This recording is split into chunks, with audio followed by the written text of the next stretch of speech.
Hello, আসসালামু আলাইকুম my dear viewers and listeners. আমরা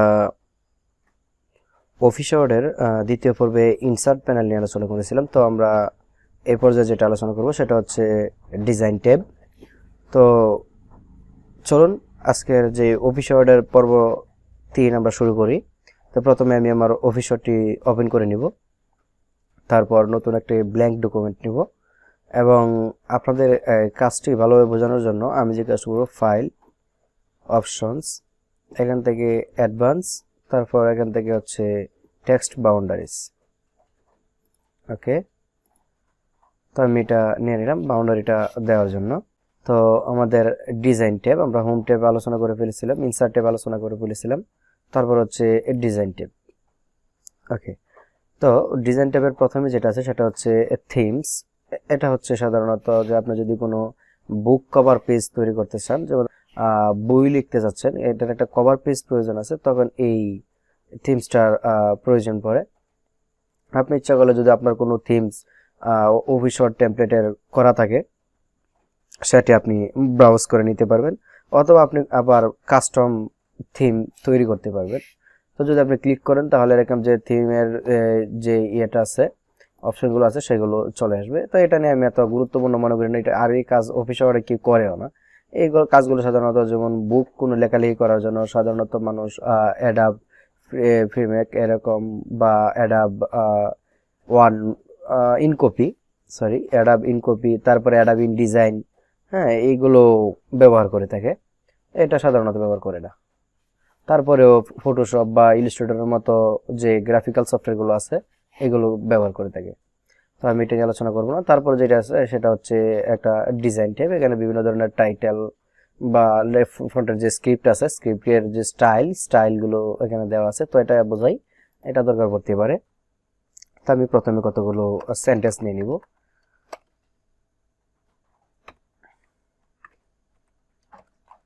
ওকে, তো আমি কতগুলো সেন্টেন্স এবং প্যারাগ্রাফ নিয়ে নিলাম।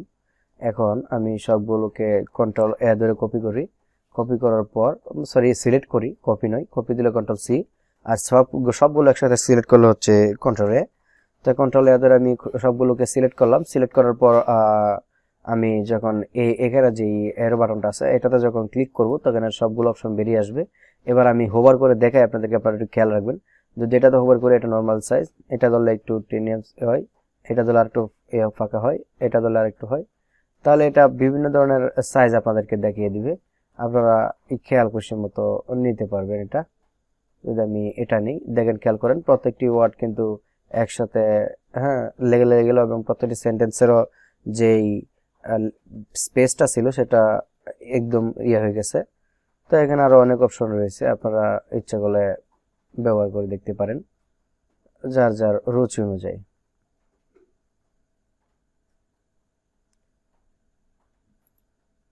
এছাড়াও আপনি ইচ্ছা করলে যদি কোনো ভুল ত্রুটি হয়ে থাকে তারা রিসেট করে দিতে পারবেন। আবার আপনি কোনো নতুন স্টাইল যদি আপনি নিজে তৈরি করেন সেটাকে আপনি স্টাইল হিসাবে নিতে পারবেন। যদি আমি মনে করি যে আমার এখানে যে আছে এটা একটা স্পেস থাকবে, যদি আমি এখান থেকে ধরে সেভ এজ নিউ স্টাইল, তখন এটা দেখাচ্ছে যে একটা স্টাইলে আপনি নাম দেওয়ার জন্য নাম দিয়ে আপনি সেভ করে নিতে পারবেন। তো আমি ক্যান্সেল করে দিলাম। তারপরে যেটা আছে সেটা হচ্ছে কালার্স। এখানে বিভিন্ন কালার ট্যাব আছে। তো এটা বোঝানোর জন্য আমি সেন্টেন্সটাকে রিমুভ করে দিলাম। রিমুভ করে দিয়ে আমি ইনসার্ট ট্যাব থেকে একটা শেপ নিব। মনে করেন যে আমি এই শেপটা নিলাম। এবার এটাকে আমি যদি ডিজাইন ট্যাবে আসার পর সিলেক্ট করে যদি আমি কালার্স থেকে বিভিন্ন কালার কিন্তু আমি সিলেক্ট করতে পারছি। বিভিন্ন কালার সিলেক্ট করতে পারছি। তো এখানে কিন্তু অনেক ধরনের কালার আছে। এই কালারগুলো সাধারণত আপনার চার্ট তৈরি করার জন্য ব্যবহার হয়ে থাকে। এই কালারগুলো চার্ট তৈরি করার জন্য। তো যাক, আমি তো একটা জিনিস দেখালাম আপনাদেরকে, এটা ব্যবহার করব। ওকে, তারপর যেটা আছে সেটা হচ্ছে ফন্টস। তো আমি এটা ডিলিট করে দিলাম। আমি আবার সেন্টেন্সগুলোকে নিব। তো সেন্টেন্সগুলো নিলাম। আমি যদি এবার সবগুলোকে কন্ট্রোল এ ধরে সিলেক্ট করি এবং ফন্টস থেকে কিন্তু আমি দেখেন বিভিন্ন ফন্টস আমি নিতে পারি, যেটা আমি হোম ট্যাব থেকে নিতে পারতাম, এখান থেকেও আমি নিতে পারি। তবে এখানে হরেক রকমের ফন্ট আছে, আপনি ইচ্ছা করলে দেখে নিতে পারেন। যদি আপনার রুচিলা হয় যে এই ফন্টগুলো ব্যবহার করব তখন আপনি নিতে পারেন, কোনো সমস্যা নেই। ওকে, তারপরে যে অপশনটা আছে সেটা হচ্ছে প্যারাগ্রাফ স্পেসিং। খেয়াল করবেন নো প্যারাগ্রাফ স্পেসিং, মানে কোনো স্পেসিংই থাকবে না। কম্প্যাক্ট, এটা হচ্ছে নিচের দিক থেকে স্পেসিং করবে।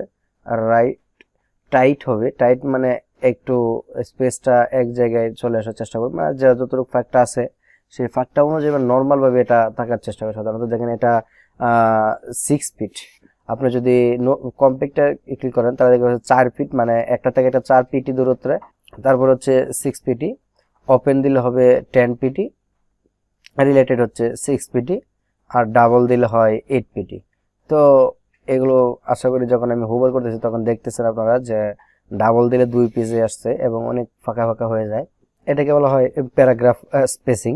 ওকে, তারপরে আপনি ইচ্ছা করলে কাস্টম স্পেসিংও নিতে পারবেন, আপনি আপনার মন মতো স্পেসিংটা এখানে নিয়ে নিতে পারবেন। যদি তারপরে যেটা আছে সেটা হচ্ছে ইফেক্টস। ইফেক্টটা আমি শেপ নিয়ে দেখাচ্ছি, আমি এগুলোকে কন্ট্রোল দিয়ে রিমুভ করে দিব। রিমুভ করে দেওয়ার পর যদি আমি এখানে ইনসার্ট থেকে একটা শেপ নেই, এটাকে যদি এবার আমি ডিজাইন ট্যাব থেকে যদি আমি ইফেক্টসে যাই, এবং এখানে কিন্তু বিভিন্ন ধরনের ইফেক্ট আছে, খেয়াল করবেন যখন আমি এটার উপরে হোভার করব বা কার্সরটা নিয়ে যাব তখন কিন্তু আপনার এদিকে খেয়াল করবেন, এদিকে খেয়াল করবেন। হ্যাঁ, খেয়াল করেন এটা কিন্তু এখন ডিজাইনটা অন্যরকম হয়ে গেল। তো এটা হচ্ছে ইফেক্টস, সেট এজ ডিফল্ট, আপনি ইচ্ছা করলে আবার এটাকে ডিফল্ট হিসেবে করে নিতে পারেন, তো এটা করার দরকার নেই। ওকে, তারপরে যেটা আছে সেটা হচ্ছে জলছাপ বা ওয়াটারমার্ক। ওয়াটারমার্ক আমাদের অনেক কাজে লাগে, তো এখানে ডিফল্ট কিছু ওয়াটারমার্ক করে দেওয়া আছে, টেমপ্লেট, হ্যাঁ আপনাদের রুচি মতো করে দেওয়া আছে। তো আমি এটা নিতে চাচ্ছি না, আমি যে কাজটা করব সেটা হচ্ছে আমি যদি আমার নিজের মতো করে নিতে চাই তাহলে হচ্ছে কাস্টম ওয়ার্ক। তো আমি আপাতত এখান থেকে একটা নেই, এখানে একটা নিলাম। এবার যদি আমি এটার রিমুভ করতে চাই তাহলে কিভাবে রিমুভ করব, আমি চলে যাব ওয়াটারমার্ক, এখান থেকে এই যে রিমুভ ওয়াটারমার্ক, যদি এটাতে ক্লিক করি তাহলে চলে যাবে। আবার যদি নতুন করে আমি আমার পছন্দ অনুযায়ী আনতে চাই তাহলে ওয়াটারমার্ক থেকে যে কাজটা করতে হবে কাস্টম ওয়াটারমার্ক, এটাতে আসতে হবে।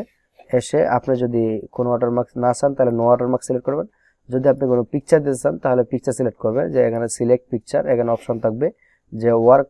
যদি আপনি অনলাইনে নিতে চান অনলাইনে, অফলাইনে নিতে চাইলে অফলাইনে, সবগুলো সিস্টেম থাকে। যদি আপনার ওয়ান ড্রাইভে কোনো রকম পিকচার থাকে নিতে পারবেন, অথবা আপনি কোনো বিং মানে একটা মাইক্রোসফটের যে ডিফল্ট সার্চ ইঞ্জিন সেটা হচ্ছে বিং এর উপর সার্চ করে নিতে পারেন, অথবা আপনি আপনার কম্পিউটারে থাকলে ফ্রম এ ফাইল ব্রাউজ করে নিতে পারেন। তো আমি কোনো ইমেজ নিব না। তারপরে যেটা এটা স্কেল টেল এগুলো একটু আপনারা দেখে নেবেন। তারপরে যেটা আছে সেটা হচ্ছে টেক্সট ওয়াটারমার্ক। এটা হচ্ছে আপনার কোনো একটা লেখা, যেমন আমি এখানে যে টেক্সট কথাটা আছে এই টেক্সটের জায়গায় আমি এসব লেখা আছে এখানে, তো এসবের জায়গায় আমি লিখে দিলাম যে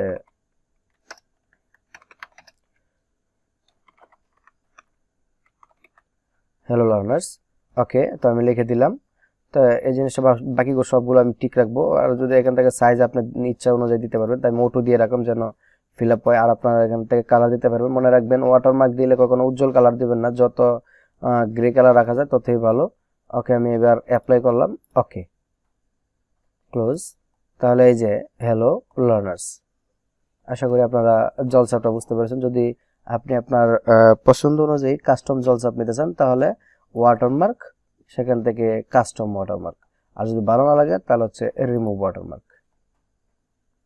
ওকে, তারপর যেটা আছে সেটা হচ্ছে পেজ কালার, যেখানে আমি নিয়ে গেলে হোভার করলেই বিভিন্ন কালার দেখাচ্ছে পেজকে কালার করার জন্য। হ্যাঁ, পেজকে কালার করার জন্য এখানে বিভিন্ন ধরনের কালার আছে, তো আপনি আপনার মন মতো করে নিতে পারবেন। অথবা যদি আপনি এখান থেকে মোর কালারে ক্লিক করেন তাহলে এখানে পুরো একটা কালার একটা পপ আপ প্যানেল দেখাবে, অথবা কাস্টমে কি করলে এখানে একটা প্যানেল দেখাবে। দুই জায়গায় দুইটা প্যানেল আছে, এটা হচ্ছে সিলেক্ট করার জন্য আর এটা হচ্ছে ড্র্যাগ করে পছন্দ অনুযায়ী নেওয়ার জন্য। তো আপনি আপনার ইচ্ছা অনুযায়ী নিতে পারেন। ওকে, তারপরে যেটা আরো আছে পেজ কালারের ভিতরে নো কালার মানে কোনো কালার না, মোর কালার তো দেখালাম। এবারে ফিল ইফেক্টস, আপনি যদি চান কোনো ইফেক্ট নিতেন তাহলে আপনি ইফেক্ট নিতে পারবেন। তো ইফেক্টটা আমি পরেই দেখাচ্ছি আপনাদেরকে। তারপর যেটা হচ্ছে পেজ বর্ডার, আমার যে এই যে বর্ডারটা, এই যে এখানে যে বর্ডার গুলো আছে এই বর্ডার গুলোকে আপনি ইচ্ছা করলে আপনি ইয়ে করে নিতে পারবেন। তো আমি নতুন একটা ফাইল নিই, ডকুমেন্ট নিই, নতুন একটা ব্ল্যাঙ্ক ডকুমেন্ট নিবা। ব্ল্যাঙ্ক ডকুমেন্ট নেওয়ার পর আমি যে কাজটা করবো সেটা হচ্ছে ডিজাইন ট্যাব থেকে পেজ বর্ডারে ক্লিক করব। তো আপনি ইচ্ছা করলে যে কোনো বর্ডারে ক্লিক করতে পারেন, কোনো সমস্যা নেই। তো আমি বোঝানোর জন্য একটা বর্ডার নিলাম। তো তার আরো একটু বোঝানোর জন্য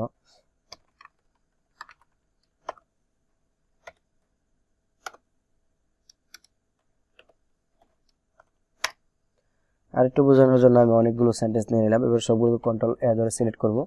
এবার যদি আমি পেজ বর্ডারে ক্লিক করি, নান, বক্স, শ্যাডো, 3D, কাস্টম। তো আমরা যদি নান সিলেক্ট করি, এখানে বিভিন্ন ধরনের আন্ডারলাইন অপশন আছে, স্টাইলের বিভিন্ন ধরনের স্টাইল আছে এখানে। তাছাড়া কালার আছে, অটোমেটিক বা অন্য কোনো কালার ইচ্ছা করলে সিলেক্ট করে নেওয়া যায়। তারপরে যেটা আছে আর্ট, কোন রকম ইমোজি দেব কিনা এটা। তো এখানে অনেকগুলো অপশন রয়েছে, এগুলো একটু দেখে নেবেন ভার্সার মধ্যে। ওকে ওকে তাহলে পেজ কভারে আরো কোনো কিছু থাকে কিনা দেখি। হোল ডকুমেন্ট এই সেই ইত্যাদি থাকে। তারপরে এখানে ওয়ার্ড হাইট এগুলো রয়েছে, এগুলো রয়েছে। তো এগুলো ঘাবড়াবের কোনো কিছু নেই, আমি ওকে দিয়ে দিচ্ছি। তো আমরা আজকে এই জিনিসগুলো জানতে পারলাম যে কিভাবে আমরা ডিজাইন ট্যাব ব্যবহার করতে পারি। তো আমরা আগামী ক্লাসে নিয়ে আসবো লেআউট ট্যাব। তারপরে ধীরে ধীরে প্রত্যেকটি ট্যাব আমরা ইনশাল্লাহ আলোচনা করব। তারপর আরো কিছু ট্যাব রয়েছে যেগুলো এখানে নেই, সেগুলো আমরা রিভিল করব এবং এগুলো নিয়ে আলোচনা করব। তো ততক্ষণ আমার ভিডিওগুলো ভালোভাবে দেখতে থাকেন এবং চ্যানেলটিকে যারা সাবস্ক্রাইব করেনি সাবস্ক্রাইব করেন। ধন্যবাদ সকলকে। আসসালামু আলাইকুম।